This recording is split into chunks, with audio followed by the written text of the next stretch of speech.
Hello and welcome back to crack study. तो हम पढ़ रहे थे चैप्टर नंबर 5 सांतत्य और अवकलनीयता, और इसकी आज हम करेंगे एक्सरसाइज 5.2 की शुरुआत। देखिए 5.1 एक्सरसाइज हमने कंप्लीट कर ली थी, जिसमें हमने सांतत्यता के बारे में पढ़ लिया था कि कोई भी फंक्शन कब सतत होता है, कब असतत होता है, उसके बिंदु कैसे निकालते हैं। ये सारी जानकारी हमने पहले शुरू के 3 लेक्चर्स में ले ली है 5.1 की। आज के इस लेक्चर में हम बात करने वाले हैं अवकलनीयता के बारे में। तो आइए शुरू करते हैं अपना लेक्चर, आज का लेक्चर, और देखते हैं एक्सरसाइज 5.2 को। तो आइए देखते हैं 5.2 का पहला सवाल। तो कह रहा है कि भाई x के सापेक्ष इन फलनों का अपकलन करना। तो ये 4 क्वेश्चन है, ये हम आज करेंगे, अगले 4 क्वेश्चन जो है वो नेक्स्ट वीडियो में कर लेंगे। चलिए फिर, तो देखो अपकलन करना है। अब अपकलन आपने 11th में भी सीखा था, कुछ सूत्र वही वाले हैं, कुछ सूत्र नए आएंगे। जो जो नए आते जाएंगे वो मैं बताता रहूंगा, कौन से कॉन्सेप्ट में क्या लगने वाला है, किसका अपकलन क्या होता है। तो बाकी आइए देखते हैं क्वेश्चन, और क्वेश्चन देखते देखते ही हमें चीजें समझ आ जाएंगी। जैसे पहला क्वेश्चन है sine x square y, x square plus 5, ठीक है। तो हमें इसका अपकलन याद करना है, वो भी एक्स के सापेक्ष। तो बेटा इसको सबसे पहले मान लेते हैं कि ये वाई के बराबर मान लेते हैं। वाई बराबर मान लेते हैं साइन एक्स स्क्वायर प्लस 5, मतलब हमने ये जो फंक्शन दे रखा था साइन एक्स स्क्वायर प्लस 5, इसको वाई के बराबर मान लिया। तो हमारे पास ये फलन हो गया वाई बराबर साइन एक्स स्क्वायर प्लस 5, ठीक है। अब उसके बाद हमें एक्स के सापेक्ष अपकलन करना था। हम यहाँ लिखेंगे एक्स के सापेक्ष अपकलन करने पर,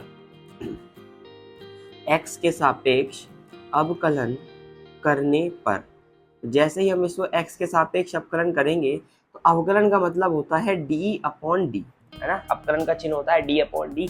एक्स के सापेक्ष कर रहे हो तो नीचे एक्स और ऊपर क्या था वाई, तो d y upon d x बराबर यहाँ आएगा डी अपॉन डी एक्स। और किसका अपकलन हो रहा है, तो आप कहोगे साइन एक्स स्क्वायर प्लस 5 का अपकलन हो रहा है जी, ठीक है। लेकिन आप एक मुझे बात बताओ, एक्चुअली में ये जो एक्स स्क्वायर प्लस 5 है वो साइन का कोण है, यानी अगर अपकलन की बात करूं तो मैं साइन के एंगल का अपकलन हो रहा है, साइन थीटा का अपकलन हो रहा है। और इसका सूत्र हमें पता है कि D upon d x sine x का अपकलन, अगर साइन का एंगल एक्स होता है तो उसका अपकलन कोस एक्स होता है। ये वाली बात हम जानते हैं। तो देखो यहाँ एंगल x है, ध्यान से सुनना, बस इन क्वेश्चनों का यही करने का मतलब है। यहाँ एंगल x है ना। अगर x होता है तब अपकलन कोस के एंगल में चला जाता है और वही सेम रहता है। अगर यहाँ साइन का एंगल ये है, जब इसका अपकलन करेंगे तो कोस के एंगल में यही चला जाएगा, एक्स स्क्वायर प्लस 5 हो जाएगा, है। लेकिन हम किसकी बात कर रहे हैं, हम एंगल x पर हमने ये सूत्र लगाया कि अगर एंगल x होता है तब कोस x हो जाता है उसका अपकलन। लेकिन हमारे पास एंगल कितना है, तो आप कहोगे एक्स स्क्वायर प्लस 5, तो इसका दोबारा से अपकलन होगा, यानी D upon d x x square plus 5।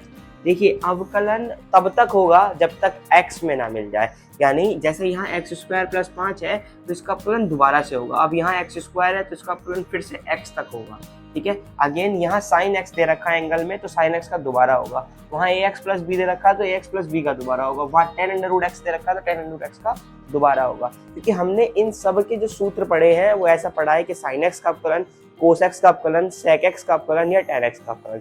हमने कहीं भी इस तरीके के सूत्र नहीं पढ़े हैं कि साइन ब्रैकेट में कोस एक्स का अपकलन, साइन का एंगल कोस एक्स है तब उसका अपकलन, ठीक है। तो देखो साइन का अपकलन तो ये आ चुका है, अब बचा ये जो एंगल है उसका अपकलन हम यहाँ कर रहे हैं।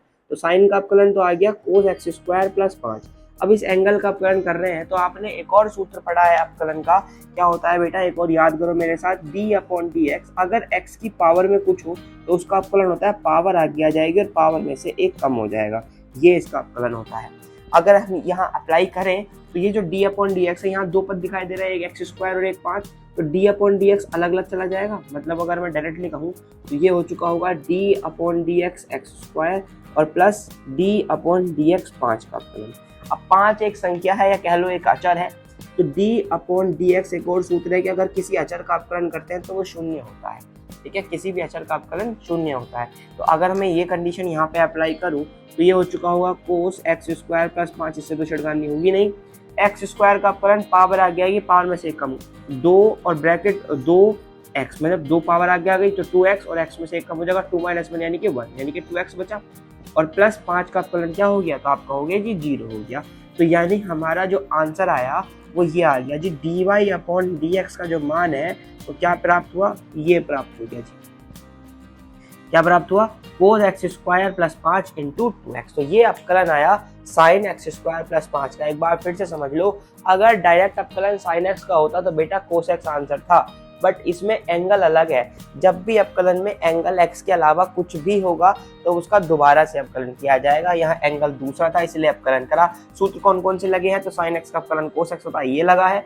x की पावर n का अवकलन n x की पावर n - 1 होता है, पावर आगे आएगी, पावर में से कम होगा, और किसी भी अचर का अवकलन 0 होता है। ये 3 इसमें सूत्र लगे हैं। आइए देखते हैं क्वेश्चन नंबर 2 को। सेम एज इट इज होने वाला है। तो बाई यहाँ पर डायरेक्टली मैं मान लूँ क्या, बाई बराबर एक स्टेप कम हो जाएगा, बाई बराबर cos sin x। तो इसका फिर लिखते हैं differentiate with respect to x, differentiate with respect to x, यानी x के सापेक्ष अवकलन करने पर ये हो गया dy अपॉन dx। ठीक है, अब ये हो चुका होगा कुछ इस प्रकार से d अपॉन dx cos का एंगल sin x, यानी कि cos का अवकलन। और हमने पढ़ा है, जैसे हम ये पढ़ रहे हैं d अपॉन dx sin का अवकलन, तो हमने एक और फॉर्मूला पढ़ा है cos का, कि d अपॉन dx cos का अवकलन होता है बेटा माइनस के sin x।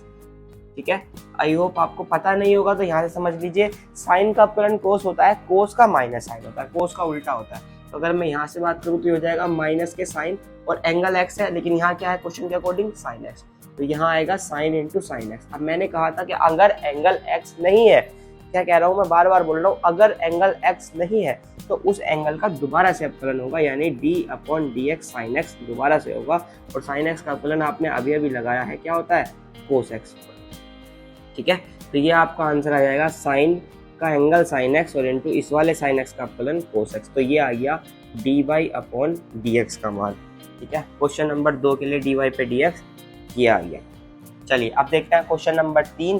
तो इसे भी लिख लेते हैं भाई, बाई बराबर मान लेते हैं। ठीक है, थर्ड क्वेश्चन, बाई बराबर sine a x plus b, करते हैं इसका भी differentiate with respect to x, x के सापेक्ष अवकलन करने पर d y upon d x बराबर ये आ जाएगा डी अपॉन डी एक्स। ये कुछ इस जैसा सवाल नहीं दिखाई दे रहा, sign a x plus B पहले जैसा। भाई साइन का अवकलन क्या होता है, कोस एक्स, यहाँ साइन का अवकलन क्या हो जाएगा, तो आप कहोगे कोस एक्स की जगह क्या दे रखा है, ए एक्स प्लस बी, और जबकि ये एक्स नहीं है तो इसका दोबारा से कर दो ए एक्स प्लस बी, यानी अगर दो पद दे रखे हैं ए एक्स प्लस बी दे रखा है, जैसे यहाँ दे रखा था एक्स स्क्वायर प्लस 5, यहाँ दे रखा है ए एक्स प्लस बी, तो दोनों में अलग अलग अवकलन चला जाएगा, d upon d x a x का और plus d upon d x b का अवकलन।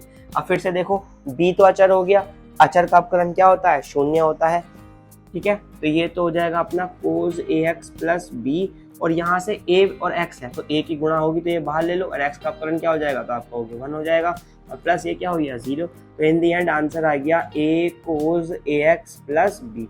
तो ये आ जाएगा आपके लिए d y upon d x question number 3 के लिए। अब बात करते हैं आज का आखिरी क्वेश्चन, क्वेश्चन नंबर 4। इसके लिए भी लिख लेते हैं भाई, बाई बराबर मान लेते हैं और एक line differentiate with respect to x. तो करो जरा इसका भी डिफरेंशिएट, डी वाई पे डी एक्स बराबर d upon d x sec और ब्रैकेट में टेन अंडर रूट एक्स। अब देखो यहाँ पे एक नया सूत्र पढ़ने को मिलेगा, क्या कि d upon d x sec x का जो अवकलन होता है बेटा वो होता है sec x into tan x. क्या होता है, sec x into tan x. अब sec x into tan x होता है, ध्यान से सुनना, एंगल एक्स होता है, लेकिन यहाँ एंगल क्या है, टेन अंडर रूट एक्स। तो सबसे पहले तो यही लिखा जाएगा, क्या लिखा जाएगा भाई, सेक और एक्स की जगह क्या आ जाएगा, तो आप कहोगे जी टेन अंडर रूट एक्स। ठीक है, ये वाला सेक एक्स आ गया, अब इंटू टेन और इसके अंडर इसके एक्स की जगह पे क्या आएगा, टेन अंडर रूट एक्स। अब चूंकि ये एक्स नहीं था तो इसका दोबारा से डिफरेंशिएट हो जाएगा, तो d upon d x tan under root x का डिफरेंशिएट अगेन दोबारा से हो जाएगा। तो ये आ जाएगा आपके पास sec bracket tan under root x into tan bracket tan under root x, और टेन एक्स का अवकलन होता है sec square x. Tan x का डिफरेंशिएट होता है सेक स्क्वायर एक्स। तो यहाँ से इसका डिफरेंशिएट आ जाएगा सेक स्क्वायर, और एक्स की जगह क्या है, अंडर रूट एक्स। तो यहाँ पे फिर एक्स नहीं था तो इसका दोबारा से होगा d upon d x under root x. इस क्वेश्चन को स्टार बना लेना। इस क्वेश्चन में आपने 3 बार अवकलन करा है, एक बार सेक एक्स का sec x into tan x लगा दिया, फिर टेन एक्स एक्स की जगह पे टेन अंडर रूट एक्स था, इसका दोबारा से किया, फिर यहाँ टेन एक्स का सेक स्क्वायर एक्स लगा दिया, लेकिन ये एक्स नहीं था, अब भी अंडर रूट एक्स था तो इसका दोबारा से होगा। अब अंडर रूट एक्स का डिफरेंशिएट देखना, एक्स की पावर 1/2 कह दूंगा, अंडर रूट का मतलब है पावर आगे आ जाएगी, पावर में से एक कम हो जाएगा, तो 1/2 एक्स की पावर हो गई 1/2 माइनस 1। अब अगर हम आधे में से एक घटाएं तो आपका जवाब होगा जी माइनस 1/2 बचेगा, या ऐसे समझ लो 1/2 माइनस 1, एलसीएम ले लेते हैं 1 माइनस 2/2 यानी माइनस के 1/2, और माइनस 1/2 का मतलब क्या है, माइनस के अंडर रूट।